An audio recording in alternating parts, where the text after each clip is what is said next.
In Q1 of 2026, a mobile ad company did something just completely abnormal. Yeah, totally abnormal. Right. I mean, in an environment where the broader tech sector was really struggling to maintain double-digit expansion, this company grew its top-line revenue by over 50%. Which is massive on its own. Exactly. But they simultaneously expanded their profit margins to 85%. And they printed an astonishing $1.29 billion in free cash flow in just 90 days. It's just wild. So, welcome to this deep dive. Today, we are tearing apart Applovin Corp. That's ticker symbol APP explosive Q1 earnings call. And we've got a mountain of transcript data, analyst notes, and, management commentary to get through for you today. We really do, because this deep dive is designed specifically for you, the retail investor. We want to break down this dense corporate transcript in under 5 minutes and give you a data-forward, plain language analysis of what is actually happening with Applovin stock. Right, because the sheer velocity of these numbers is what makes this transcript so compelling. When you look at the historical precedents for public companies operating at a multi-billion-dollar run rate, the law of large numbers dictates that growth has to, decelerate. Right, you just can't keep doubling forever. Exactly. It becomes mathematically exhausting to sustain 50% top-line growth. And usually, if a company is forcing that kind of growth, they are just incinerating capital to acquire customers. Yeah, buying their way to the top. Right.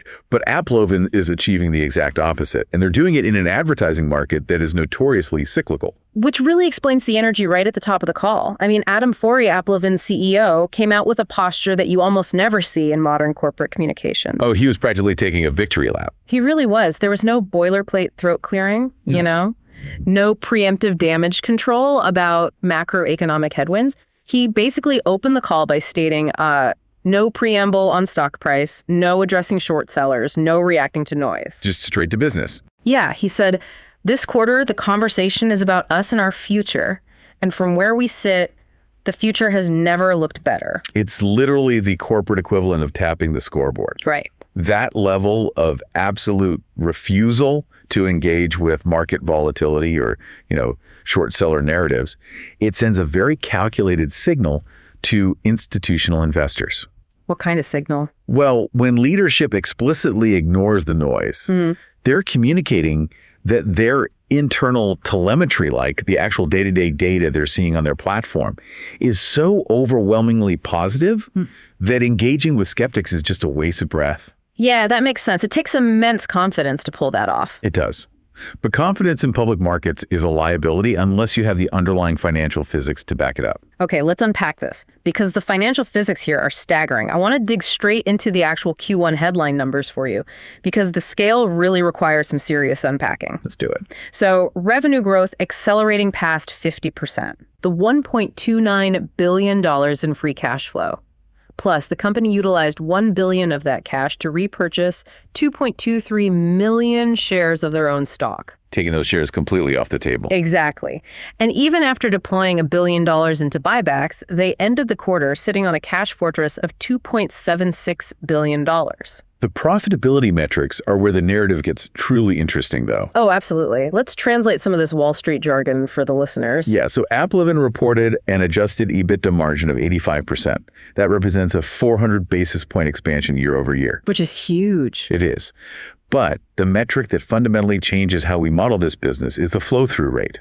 Matt Stumpf, the CFO, noted an 86% flow-through to adjusted EBITDA quarter over quarter. Let's break that down plainly. Flow-through measures what happens to new incremental revenue, right? Exactly. So if Applovin brings in $1 new today, 86 cents of that goes straight to the bottom line as profit. Yep, 86 cents. Which is, that's insane. It's like a software company operating with the profit margins of an illegal casino. Huh.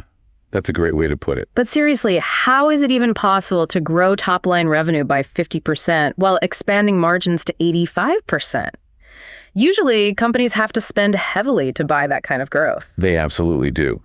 But to understand these impossible-looking numbers, we really have to look at the technology driving the engine. Okay, let's look under the hood. Because Applovin's success basically boils down to two distinct pillars.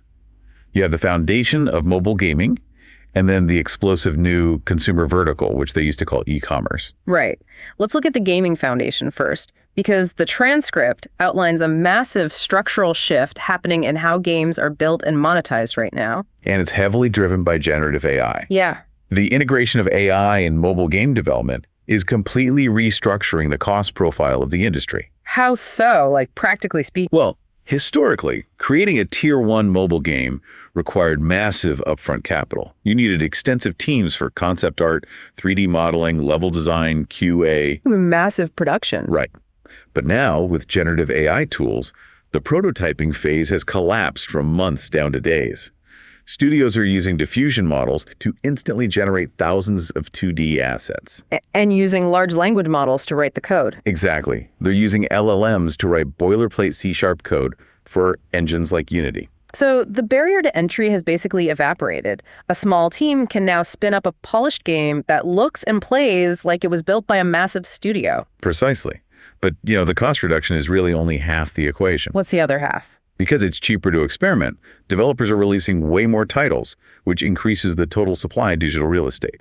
But more importantly, the way these developers monetize that real estate has fundamentally shifted. Right, from the strictly in-app purchase model to a hybrid model. This is a critical pivot. For years, the massive premium mobile games, the ones where whales would spend hundreds of dollars on cosmetic skins, they were walled gardens. They absolutely refused to run in-app ads. Yeah, and the logic made sense, right? If you have a highly lucrative player, you don't want to show them an ad for a competing game and risk them clicking away forever. The fear of cannibalization basically dictated the entire mobile ad market. The only entities buying mobile ads were other mobile games. Which meant the premium games locked their doors. Right. But Applovin's expansion into the non-gaming consumer vertical has shattered that dynamic. Now, the advertisers bidding for space aren't just competing game studios. Right. They are direct-to-consumer brands, financial services, apparel retailers. Exactly. So a premium puzzle game has zero risk of losing a player to, say, an Israeli cookware company. Now that makes perfect sense. They realize that 95% of their players never make an in-app purchase anyway. Exactly. So they keep the whales buying the power-ups, but now they finally flip the switch to monetize the other 95% of their user base. By showing them highly targeted consumer ads. You got it. That hybrid model suddenly unlocks millions of hours of untapped, high-quality digital inventory for Applovin's network. It's a total inventory explosion. And the velocity of this hybrid model is best illustrated by a specific anecdote from the call, which frankly sounds made up until you understand the mechanics. The Turkish developer story. Yes. Adam Ferughi highlighted this development team out of Turkey. This was a studio of roughly a dozen people. Just 12 people. Right. And by utilizing AI tools, they rapidly built a high-quality hybrid game. They integrated Applovin's Axon platform to handle their user acquisition marketing. And what happened? The algorithmic targeting was so efficient and the hybrid monetization was so lucrative that the studio was acquired for nearly $1 billion just 6 months after the game launched. A dozen people. Yeah. 6 months. $1 billion exit. It's staggering. But when you look at the mechanics of an exit like that, it's not just a lucky viral hit, it's an engineered outcome. Right. They used Axon to precisely acquire users whose lifetime value exceeded their acquisition cost. Exactly. And then they used Axon's ad network to monetize those users at maximum yield. If I'm an independent developer and I see a 12-person team pull off $1 billion exit in 2 quarters, my only logical move is to immediately integrate my entire portfolio into Applovin's ecosystem. Exactly. Which creates this compounding supply-side advantage. Developers are flocking to the platform, bringing massive amounts of new ad inventory. But an ad network only functions if you have demand. Right. Advertisers with deep pockets ready to buy that inventory. And the data from Applovin's consumer vertical suggests the demand side is scaling even faster than the supply side. The consumer vertical numbers legitimately look like a glitch in the matrix. Management stated that March consumer ad spend was up roughly 25% over January. Which is great, but April was the real shocker. Yes. They noted that April ad spend was higher than any peak month they experienced in Q4 of last year. And anyone who understands digital advertising knows that is a total anomaly. It's a complete violation of seasonal norms. Q4 is the holy grail. It's Black Friday, Cyber Monday, the whole holiday shopping frenzy. Brands exhaust their annual budgets in November and December. Exactly. January usually sees a massive cliff and spring is historically flat. For Applovin to have a random month in April outperform their absolute best holiday month. It requires a mechanism far more powerful than just acquiring new advertisers. What's driving that anomaly then? It's the direct result of continuous compounding improvements to the core machine learning architecture of Axon 2.0. The consumer vertical is only about 18 months old. So it's still learning. Exactly.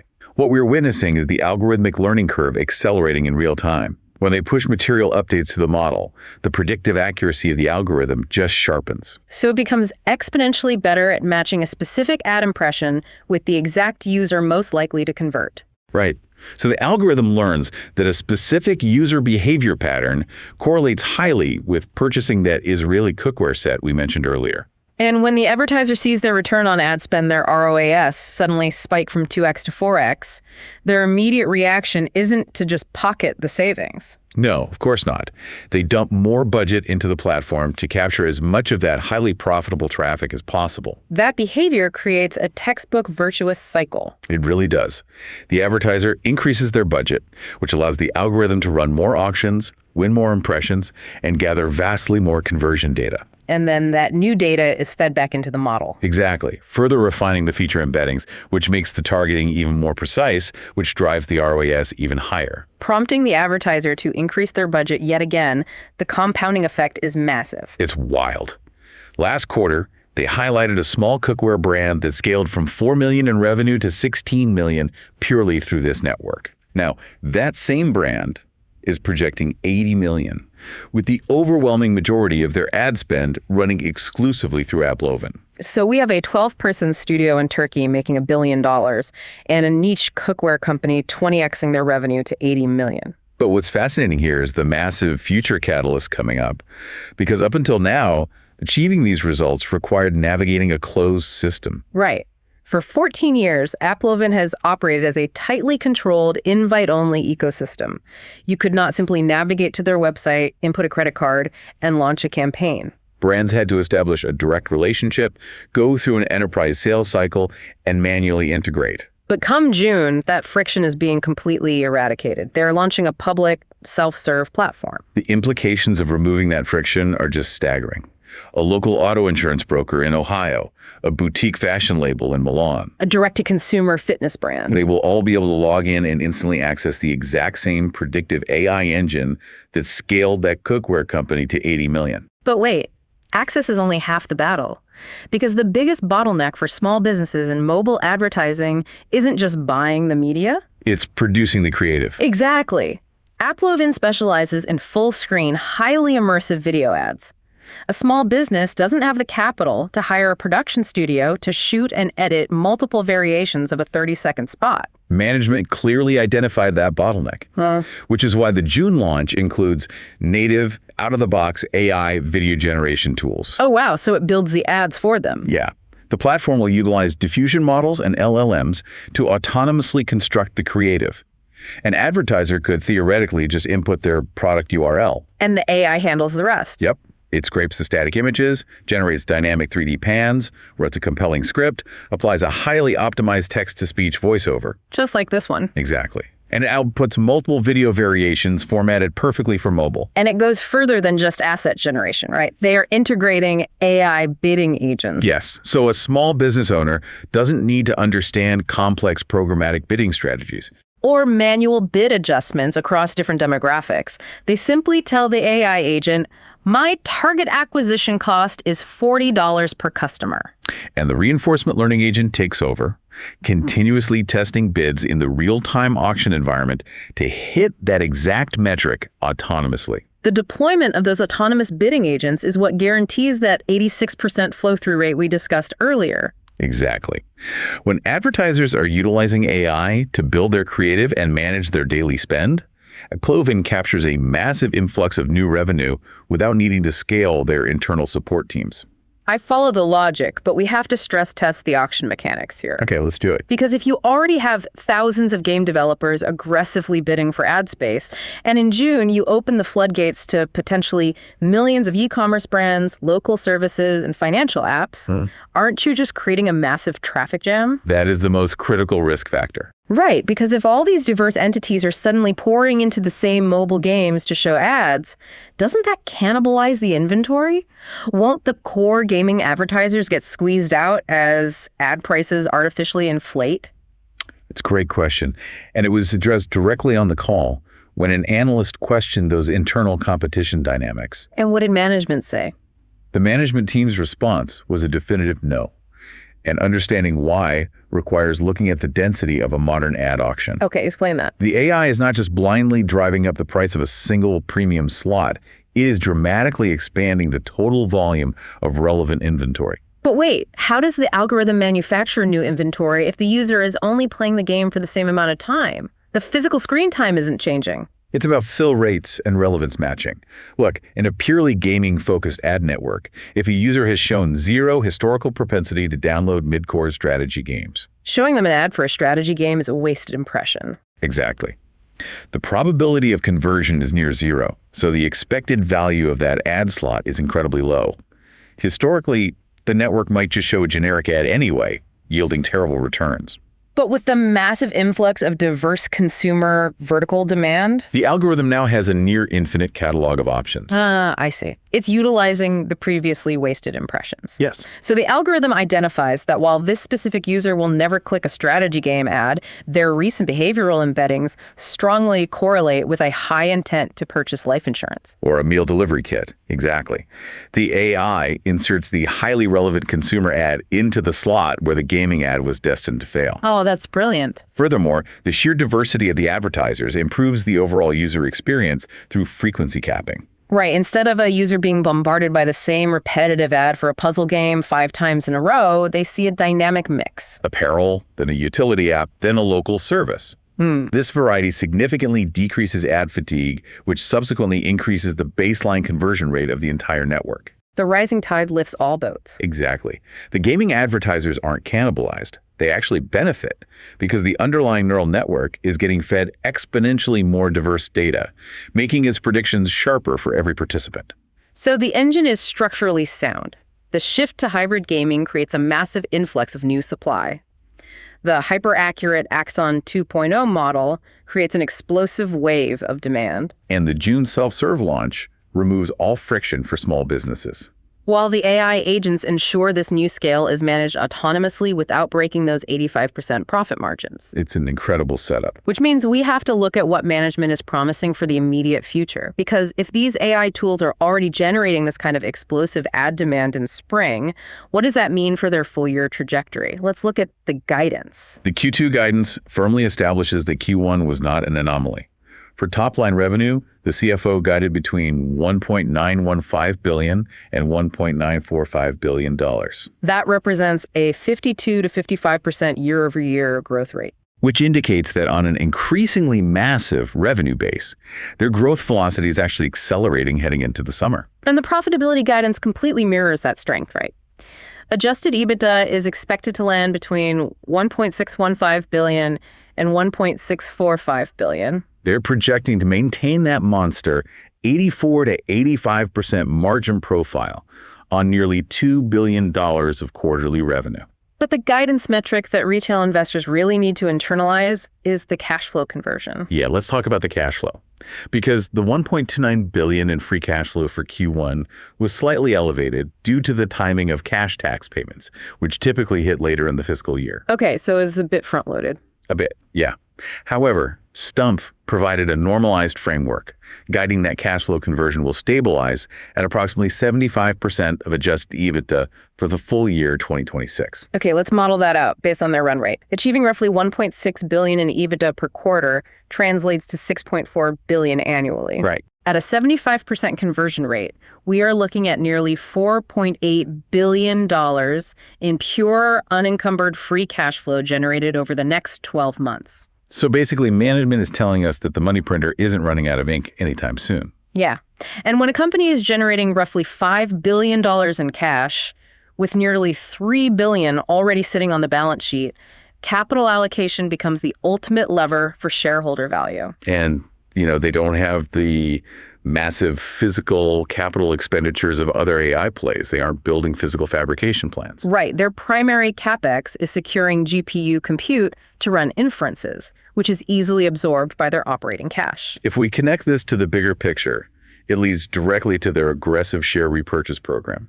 They retired $1 billion worth of stock in Q1 alone. And management explicitly confirmed they have $2.3 billion remaining under their current board authorization. They possess a strategic luxury that very few companies in the world currently have.